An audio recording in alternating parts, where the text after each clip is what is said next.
अस्सलाम वालेकुम स्टूडेंट्स। आज हम केमिस्ट्री के टेस्ट की डिस्कशन करने जा रहे हैं। Chapter alkyl halide. First MCQs की बात करें, alkyl halide can be converted into corresponding alkyne in the presence of. बच्चे इनमें से कौन से रीजेंट की प्रेजेंस में हम अल्काइल हैलाइड को अल्कीन में कन्वर्ट कर सकते हैं। तो बच्चे फर्स्ट ऑप्शन यहाँ पे है अल्कोहलिक KOH, यही हमारा राइट ऑप्शन है। आपने याद रखना है कि जब भी किसी अल्काइल हैलाइड को हम अल्कोहलिक KOH के साथ अगर ट्रीट करेंगे तो बच्चे अल्कोहलिक KOH की प्रेजेंस में अल्काइल हैलाइड की होनी है डीहाइड्रो हैलोजिनेशन। फर्स्ट कार्बन से बच्चे जो है वो हैलोजिन रिमूव होगा और जो सेकंड कार्बन है इससे हाइड्रोजन रिमूव होनी है, जिसकी रिजल्ट में जो प्रोडक्ट हमारे पास आएगी बच्चे वो आएगी अल्कीन। कार्बन टू कार्बन यहाँ पे क्या आ जाएगा, डबल बॉन्ड आ जाएगा। कब आएगा, जब हम क्या यूज़ करेंगे, अल्कोहलिक KOH यूज़ करेंगे। तो फिर बच्चे फर्स्ट हमारा राइट ऑप्शन होगा। और ये जो रिएक्शन है ये हमारे पास बच्चे एलिमिनेशन रिएक्शन होता है, ये भी अपने याद रखना है। This is an elimination reaction. अगर हम सेकंड ऑप्शन की बात करें तो बच्चे वहाँ पर हमारे पास है एक्वस NH3। तो बच्चे जब हम एक्वस अमोनिया को ट्रीट करेंगे अल्काइल हैलाइड के साथ तो बच्चे आपने याद रखना है कि वो हमारे पास सब्सटीट्यूशन रिएक्शन है। और उस सब्सटीट्यूशन रिएक्शन के रिजल्ट में अगर मेरे पास इथाइल क्लोराइड होता है तो फिर इथाइल क्लोराइड को जब हम एक्वस अमोनिया से ट्रीट करते तो फिर बच्चे जो प्रोडक्ट आनी थी वो आनी थी ethyl amine which is a primary amine. तो ये एक क्या था, ये एक सब्सटीट्यूशन रिएक्शन हुआ है। क्यों? क्योंकि क्लोरीन की जगह पर हमारे पास कौन सा ग्रुप आ चुका है, अमाइन ग्रुप आ चुका है। तो बच्चे ये हमारे पास एक सब्सटीट्यूशन रिएक्शन था।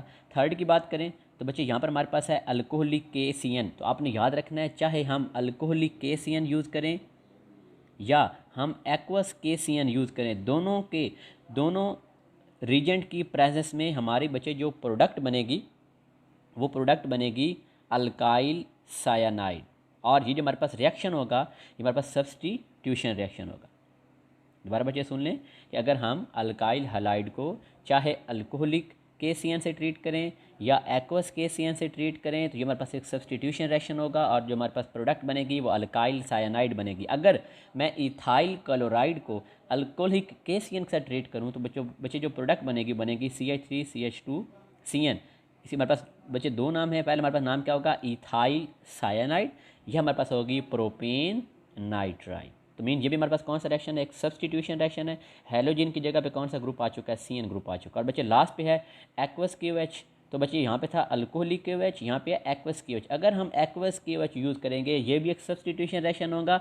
और इस रिएक्शन में अगर मैं इथाइल क्लोराइड यूज़ करूँ तो बच्चे क्लोराइड की जगह पे हमारे पास जो हेलोजिन है उसकी जगह पे हमारे पास कौन सा ग्रुप आ जाएगा, OH ग्रुप आ जाएगा। और जो प्रोडक्ट बनेगी वो हमारे पास अल्कोहल बनेगी। तो ये भी एक सब्सटीट्यूशन रिएक्शन है, हेलोजिन की जगह पे OH ग्रुप आ चुका है। तो मीन ये जो लास्ट थ्री हैं ये तीनों के तीनों बच्चे सब्सटीट्यूशन रिएक्शन है। जो फर्स्ट वाला था ये हमारे पास एलिमिनेशन रिएक्शन था। और अगर हम अल्काइल हैलाइड को अल्कोहलिक KOH के साथ ट्रीट करेंगे तो प्रोडक्ट क्या बनेगी, अल्कीन। और अगर एक्वस KOH से ट्रीट करेंगे तो प्रोडक्ट क्या बनेगी, अल्कोहल। तो फिर बच्चे हमारे पास फर्स्ट राइट ऑप्शन होगा अल्कोहलिक KOH।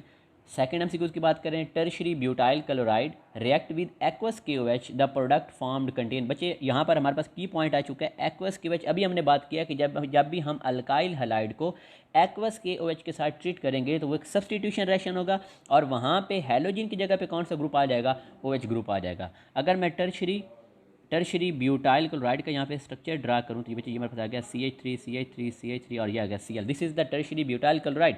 और अगर इसको मैं ट्रीट करूँगा एक्वस KOH के साथ तो बच्चे जो प्रोडक्ट बनेगी उस प्रोडक्ट में आपने जस्ट क्या करना है कि इस बच्चे Cl की जगह पे हम बच्चे क्या लगा देंगे, OH लगा देंगे। ये मतलब प्रोडक्ट में क्या आ जाएगा, अल्कोहल आ जाएगा। और ये एक सब्सटीट्यूशन रिएक्शन है। तो फिर हमसे पूछा गया कि फिर जो प्रोडक्ट बनेगी उसमें कौन सा फंक्शनल ग्रुप होगा, तो हम बोलेंगे उसमें OH फंक्शनल ग्रुप होगा। Option C is correct. अगर यहाँ पर पूछा जाता अल्कोहलिक KOH का तो फिर यहाँ पर क्या आना था, carbon to carbon double bond आना था। तो चूँकि यहाँ पर एक्वस KOH है, सब्सटीट्यूशन रिएक्शन होने तो प्रोडक्ट में कौन सा फंक्शनल ग्रुप होगा, OH फंक्शनल ग्रुप होगा। और जो प्रोडक्ट होगी वो एक अल्कोहल होगा। थर्ड एमसीक्यूज की बात करें, in second step of E1 reaction the base attack on. बच्चे E1 हमारे पास ये elimination reaction beta elimination reaction है और उसकी E1 टाइप हमें पता है बच्चे कि जो E1 टाइप होती है वो 2 स्टेप के अंदर होती है। फर्स्ट स्टेप के अंदर उसकी आयनाइजेशन होगी और हमारे पास क्या बनेगा, कार्बोकैटाइन। मैं कार्बोकैटाइन से स्टार्ट कर रहा हूँ, ये मेरे पास आ गया बच्चे कार्बोकैटाइन। अब हमारे पास है सेकंड स्टेप और हमें ये पता है कि अगर बेस ने अटैक करना है सेकंड स्टेप के अंदर, तो अगर वो एलिमिनेशन रिएक्शन है तो फिर बेस ने कार्बन पे अटैक नहीं करना, बल्कि उसने किस पे अटैक करना है बच्चे, बीटा हाइड्रोजन पे अटैक करना है। इसी वजह से इनको क्या बोलते हैं, बीटा एलिमिनेशन रिएक्शन। अगर ये एसएन रिएक्शन होता, अगर ये न्यूक्लियोफिलिक सब्सटीट्यूशन रिएक्शन होता, तो फिर उसके जो SN1 रिएक्शन है, फिर उसके सेकंड स्टेप के अंदर अगर हम बात करते हैं तो फिर न्यूक्लियोफाइल ने अटैक करना था कार्बन पे। चूंकि ये अब एलिमिनेशन रिएक्शन है, इवन रिएक्शन है, ये डबल स्टेप रिएक्शन है, इसके सेकंड स्टेप के अंदर बेस अटैक करने जा रही है, तो बेस अटैक करेगी बीटा हाइड्रोजन पे अटैक करेगी, और जो प्रोडक्ट बनेगी वो हमारे पास एक अल्कीन बनेगी। और ये रिएक्शन भी किसकी प्रेजेंस में होता है, अल्कोहलिक KOH की प्रेजेंस में होता है। और ये एलिमिनेशन रिएक्शन है, जो प्रोडक्ट बनेगी वो अल्कीन बनेगी। तो बच्चे फिर किस पे अटैक होगा, बीटा हाइड्रोजन पे अटैक होगा। Option C is correct. SN2 reaction depends upon, अब बच्चे SN2 reaction single step reaction होते हैं। फर्स्ट पे है स्टीरिक हिंड्रेंस, बच्चे स्टीरिक हिंड्रेंस किसे बोलते हैं, देखिए हमारे पास कोई भी, अब जो SN2 रिएक्शन है ये सिंगल स्टेप रिएक्शन है, एक ही रिएक्शन में बच्चे न्यूक्लियोफाइल ने अटैक भी करना है और लिविंग ग्रुप ने लीव भी करना है। अगर यहाँ पर स्टीरिक हिंड्रेंस होगी, मीन अगर हमारे पास जिस कार्बन पे न्यूक्लियोफाइल ने अटैक करना है, अगर उस कार्बन के ऊपर अगर हमारे पास उसके साथ बल्कि ग्रुप्स लगे हुए हैं, वहाँ पे हिंड्रेंस ज़्यादा है, रुकावट ज़्यादा है, तो फिर ये रिएक्शन आसानी से नहीं होगा। जितनी हिंड्रेंस, जितनी रुकावटें कम होगी, जितनी हिंड्रेंस स्टीरिक हिंड्रेंस जितनी कम होगी, रिएक्शन उतना फास्ट होगा। तो मीन स्टीरिक हिंड्रेंस पे SN2 रिएक्शन डिपेंड करता है। स्ट्रेंथ ऑफ अटैकिंग न्यूक्लियोफाइल, बिल्कुल क्योंकि यहाँ पर ये भी सिंगल स्टेप रिएक्शन है, हमारे पास जो न्यूक्लियोफाइल होना चाहिए वो एक स्ट्रॉन्ग होना चाहिए, तो न्यूक्लियोफाइल की स्ट्रेंथ पे भी ये रिएक्शन डिपेंड करता है। थर्ड है बच्चे nature of leaving group, leaving group की नेचर पे भी डिपेंड करता है। अगर वो गुड लिविंग ग्रुप है तो फिर रिएक्शन फास्ट हो जाएगा, क्योंकि यहाँ पर प्रॉब्लम क्या है कि सिंगल स्टेप रिएक्शन, एक ही रिएक्शन में सब कुछ होना है, ठीक है। तो मीन यहाँ पर जो SN2 रिएक्शन है वो इन सब चीज़ों पे डिपेंड करता है। तो हम बच्चे जो टिक करेंगे ऑप्शन डी के ऊपर, all of these. Next MCQs की बात करें, chloroform and carbon tetrachloride are prepared from, तो बच्चे हमें पता है कि जब हम मीथेन को रिएक्ट करवाएं क्लोरीन गैस के साथ, तो हमने बच्चे आपने पढ़ा होगा अल्केन, अल्कीन और अल्काइन वाले चैप्टर के अंदर, एलिफैटिक हाइड्रोकार्बन वाले चैप्टर के अंदर, कि वहाँ पर जो अल्केन हैं बच्चे वो रिएक्शन देते हैं substitution reaction, free radical mechanism के थ्रू वो जो है वो सब्सटीट्यूशन होती है, जिसे हम हैलोजिनेशन बोलते हैं। तो उस जब इस अल्केन की जब आपने हैलोजिनेशन करवानी है थ्रू फ्री रेडिकल मैकेनिज्म, तो उस रिएक्शन के प्रोडक्ट्स में हमारे पास क्लोरोफॉर्म भी आता था और हमारे पास कार्बन टेट्राक्लोराइड भी आता था। तो हमसे पूछा गया कि हम क्लोरोफॉर्म और कार्बन टेट्राक्लोराइड को कैसे प्रिपेयर कर सकते हैं, तो फिर हम राइट अपने बच्चे करेंगे क्लोरीन गैस, कि जब हम क्लोरीन गैस को अल्केन के साथ मीथेन के साथ ट्रीट करेंगे तो बच्चे हमारे पास जो प्रोडक्ट आएंगी वो क्लोरोफॉर्म भी आएंगी, कार्बन टेट्राक्लोराइड भी आएंगी। तो ऑप्शन बच्चे हमारे पास फर्स्ट करेक्ट होगा, क्लोरीन गैस। क्लोरोफॉर्म का फार्मूला क्या होता है, CHCl3, और बच्चे कार्बन टेट्राक्लोराइड CCl4। तो option A is correct. Which is use as non stick coating for the cooking pan, बच्चे बुक की लाइन है कि जो नॉन स्टिक कोटिंग के लिए हम बच्चे यूज़ करते हैं, जो हमारे पास होता है टेफ्लॉन, उसको बच्चे हम यूज़ करते हैं। हमारा जो राइट ऑप्शन बनेगा ऑप्शन सी बनेगा। बच्चे हमारे पास जो ये जो फ्रियोन्स होते हैं, फ्रियोन्स हम किसे बोलते हैं, ये बच्चे क्लोरोफ्लोरोकार्बन होते हैं। नेक्स्ट इन हम पढ़ेंगे। हैलोथेन की बात करें तो बच्चे हैलोथेन का आपको स्ट्रक्चर का पता है, कार्बन नंबर 1 जो होती है, कार्बन नंबर 1 उस पर बच्चे 3 फ्लोरीन अटैच होते हैं, और कार्बन नंबर जो 2 है उस पर 1 क्लोरीन और 1 ब्रोमीन। ये हमारे पास जो है ये हैलोथेन का स्ट्रक्चर है। टेफ्लॉन की बात करें, टेफ्लॉन बच्चे हम किसे बोलते हैं, तो जो टेफ्लॉन होते हैं ये हमारे पास बच्चे होते हैं टेट्राफ्लोरोइथाइलिन का हमारे पास क्या होता है, पॉलीमर। तो ये हमारे पास है बच्चे टेट्राफ्लोरोइथाइलिन। तो इसकी जब इसका जो पॉलीमर होता है उसे हम क्या बोलते हैं, टेफ्लॉन। और क्लोरोफॉर्म का आपको पता है CHCl3। तो हमसे पूछा गया था कि नॉन स्टिक कोटिंग के अंदर बच्चे किसको यूज़ करते हैं, तो हम यूज़ करते हैं टेफ्लॉन को। Option C is correct. 2 bromo 2 chloro 1 tri fluoroethane is commonly known, बच्चे उसे हम कॉमनली क्या कहते हैं, उसे हम बच्चे कहते हैं हैलोथेन कहते हैं। आपको अभी मैंने स्ट्रक्चर ड्रा करके दे दी। कार्बन नंबर 1 पे बच्चे 3 फ्लोरीन लगे हुए हैं, और कार्बन नंबर 2 पे 1 क्लोरीन और 1 ब्रोमीन और साथ में 1 हाइड्रोजन। इसका नाम क्या बनेगा, 2 bromo 2 chloro 1 tri fluoro methane. तो बच्चे हमारे पास जो राइट ऑप्शन होगा option D is the right option, halothane. Which one is good nucleophile as well as good leaving group, तो बच्चे आपकी बुक की लाइन है। हमें पता है कि जो आयोडाइड आयन होता है, I negative ion, it is a good leaving group and it is also a good nucleophile. तो बच्चे ऑप्शन हमारे पास जो राइट बनेगा option B is right option. Which one of the following is easily oxidise to the corresponding carbonyl compound. तो बच्चे carbonyl compound का हमसे पूछा गया है।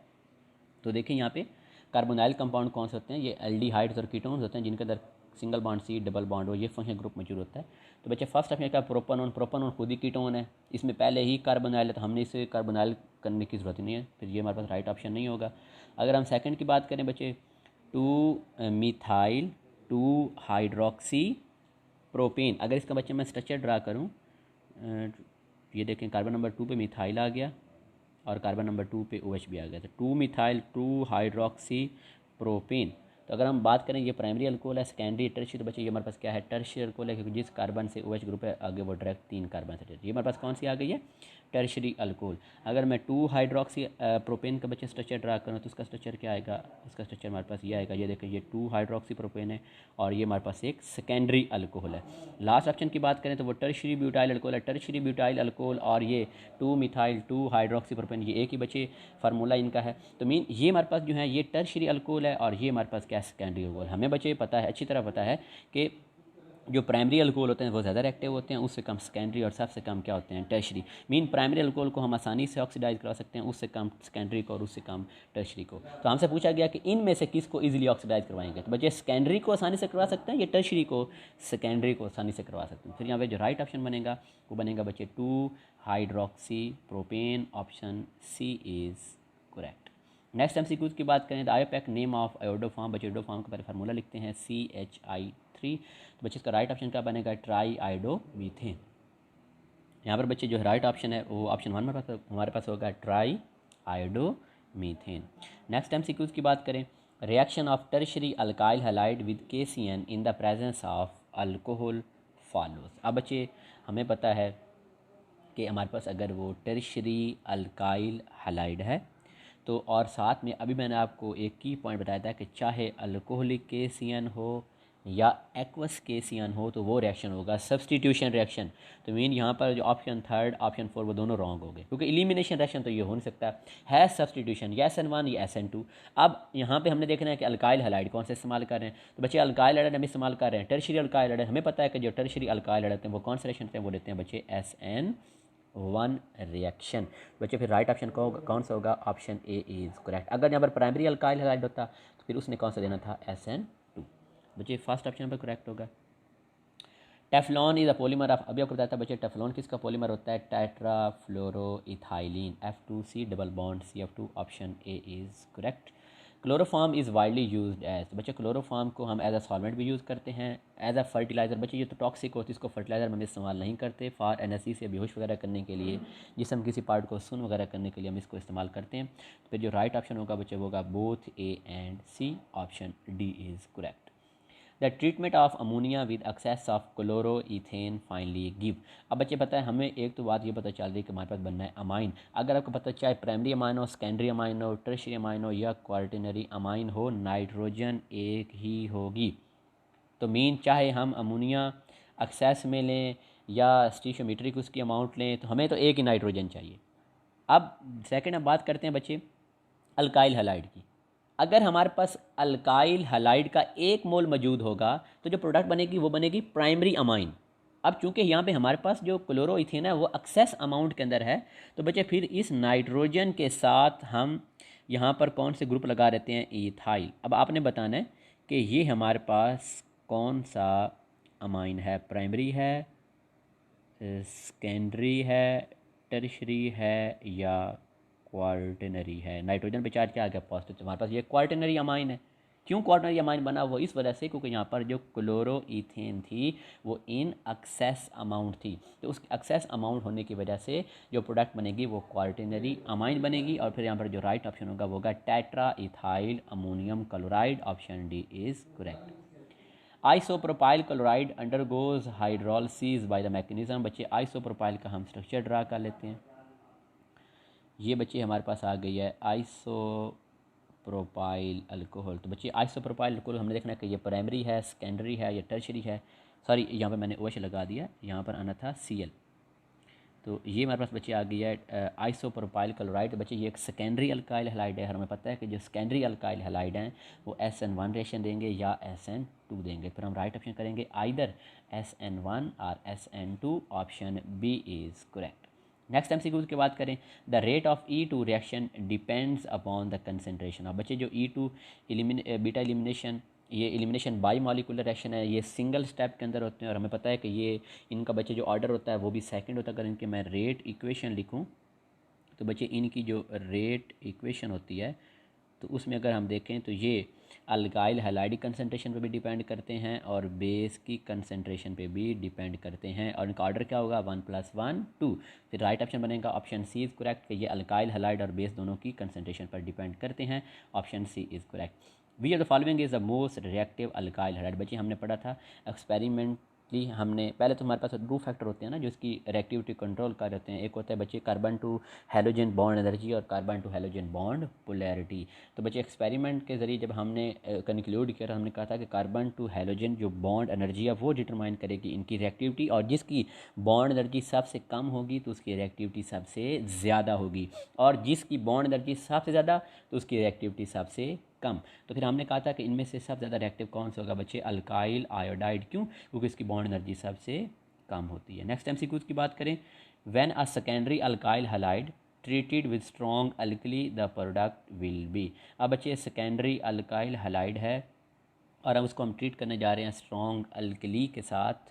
तो बच्चे यहाँ पर हमारे पास जो है वो एक एलिमिनेशन रिएक्शन होगा, और एलिमिनेशन रिएक्शन के रिस्पांस में कौन सी प्रोडक्ट बनती है वो जो है वो हमारे पास अल्कीन बनेगी। लेकिन वैसे यहाँ पर ये जो इसकी स्टेटमेंट इतनी ज़्यादा जो है ना वो क्लियर नहीं है, क्योंकि यहाँ पर अगर एक्वस का वर्ड यूज़ हो जाता तो फिर हमने कहना था कि अल्कोहल बन रही है। क्योंकि यहाँ पर स्ट्रॉन्ग अल्कली का वर्ड यूज़ हो रहा है तो फिर हम मोस्ट प्रोबेबल जो यहाँ पर हमारे पास जो ऑप्शन होगा वो अल्कीन ही होगा।